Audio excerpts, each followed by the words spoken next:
Welcome, fellow fans of Clash of Clans. Thank you so much for stopping by. It is our favorite time of year. It is update season. That is right. It is being called a bonus quality of life update. So make sure you stay tuned and please subscribe to the channel for the earliest and most accurate update information. But let's talk about what is coming. Important clan changes. That is right. Leaders and co-leaders can now see how recently clan members have logged on. And when viewing the clan profile, they can sort the members by most trophies, highest town hall, by their rank or role in the clan, by who was last active in the clan, also by most troops donated, by most troops received, and then finally they can also rank it by experience. And when the experience level is chosen, you can see the player's experience level in the roster as well. You can also see what town hall level a player is from the roster. All of these things just making Clash a little bit easier. It's all about making things more convenient, like using the creator code. It's super convenient right now. Make sure you are supporting some Clash creator. My favorite code is Galadon, but if you get a chance before you make any purchase in any Supercell game, please do enter a creator code. It helps out creators greatly and doesn't cost you a penny. Moving on, this update is all about quality of life improvements, and there are some balance changes coming, so let's talk about it.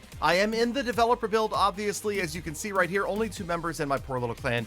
And I have a very strange town hall setup right here, but check out the settings. That's right, you can now adjust the music and the sound effect volume as you see fit. I guess they want you to turn back on the Clash music, which most of us don't ever listen to. And by the way, when this update rolls out, rather than rolling out to every single player at once, it is going to roll out across different countries. So yes, be aware that some players may get some of these updates slightly sooner than others, depending upon what country you're in, but everybody is going to get these updates shortly. Okay, let's talk about the biggest part of this update, and that is the extra life for the heroes. This has been something that players have wanted for a long time. Look at the little heart icon next to the life level of your heroes. That is an extra life. That is going to fill up over time and basically allow you to have a full health bar ready to go for each and every one of your heroes after they've raided once. So kind of like an army being trained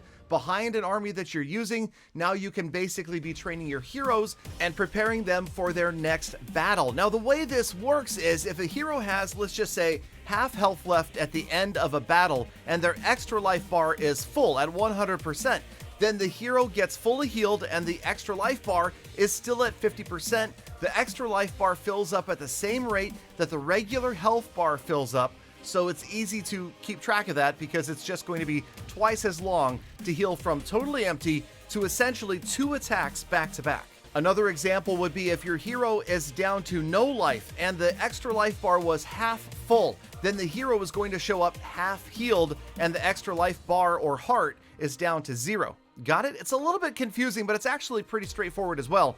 This is what it looks like, by the way. Let's fast forward. When you have full life in a hero and the extra life bar is full as well, you get the little +1. So it's like an extra life. And this is finally going to get rid of the disparity between the army being ready and the heroes being ready. It was so easy to have 2 armies trained, yet have no heroes available because they were put to sleep during the first raid. Now, if you haven't raided in a while especially, obviously both will be full. You can go in and have 2 armies trained and 2 sets of attacks from each and every one of your heroes. Now let's get on to some important balance changes for every pro's favorite siege machine lately. That is the Flame Flinger. Watch as the attack of the Flame Flinger is now 3 separate shots instead of just 1, but consider it just a single attack when we talk about the damage per attack being increased from 180, 200, 220, 240 to 675, 758, 25, 900 per level. Also, the splash damage from indirect hits has been decreased. You might notice that in some of the footage right here. The maximum fire DPS, the fire that is being dropped out there, is also decreasing from 180, 200, 220, 240 to 120, 140, 160, 180.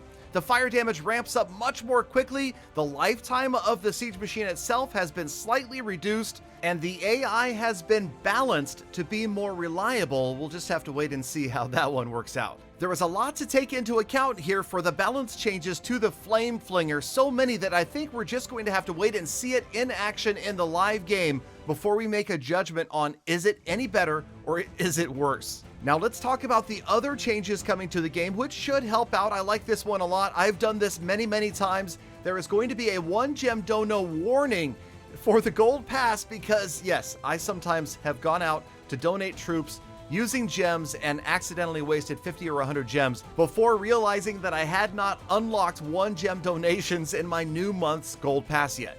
In clan games, now when you complete a challenge in clan games, there will be a button that pops up that allows you to start a new challenge. This will open the clan games menu. This is going to be huge. I love this one. I know it doesn't sound like a big deal, but for me personally, I've always found it a pain to have to navigate back and forth to start a new challenge when I want to complete a bunch of challenges really quickly. Next up, balance changes to the Electro Dragon's movement speed. Those players still living in 2019, welcome to the modern era of Clash of Clans, where your dragon is faster and perhaps E-Dragons will become a thing again.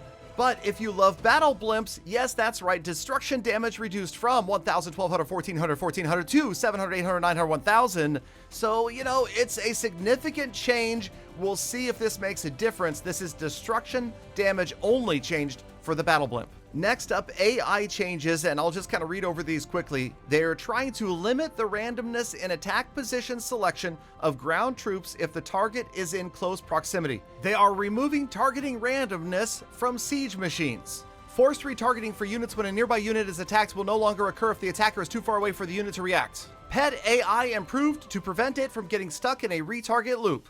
And last but not least, okay, maybe it is least, bug fixes. Fixing a crash when opening Clan War history too quickly after opening the war log. Disabled the ability to cancel building upgrades during the initial game tutorial as it would cause players to get stuck and unable to complete the tutorial.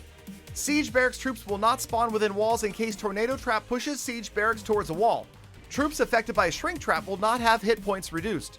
Fixed an issue where Battle Blimp could get stuck in the air near an enemy town hall during a battle. Show the correct DPS in Super Dragon info screen. And that is going to wrap up all of the update changes in this, what they're calling a bonus quality of life update. Remember that it is going to roll out over multiple days across different countries, so not everybody is going to get those things at the same time. And also remember, back to the beginning of the video, those visibility changes in the clan roster are only for co-leaders and leaders. So I guess it's another reason you really want to be a co-leader in your clan, because that is going to be cool to see all of those different things and those different sorting abilities. Now, of course, this is not the big game-changing, earth-shattering update that we are expecting or the one we are waiting for. I think that is still coming around the corner at some point.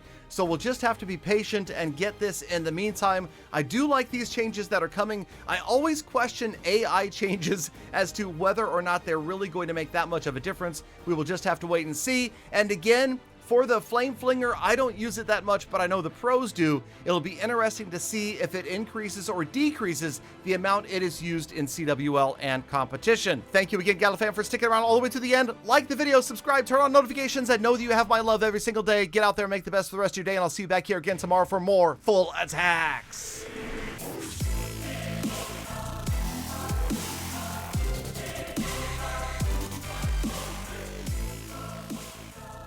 Galadon, so much information. I'm going to go watch the video again, and again, and again.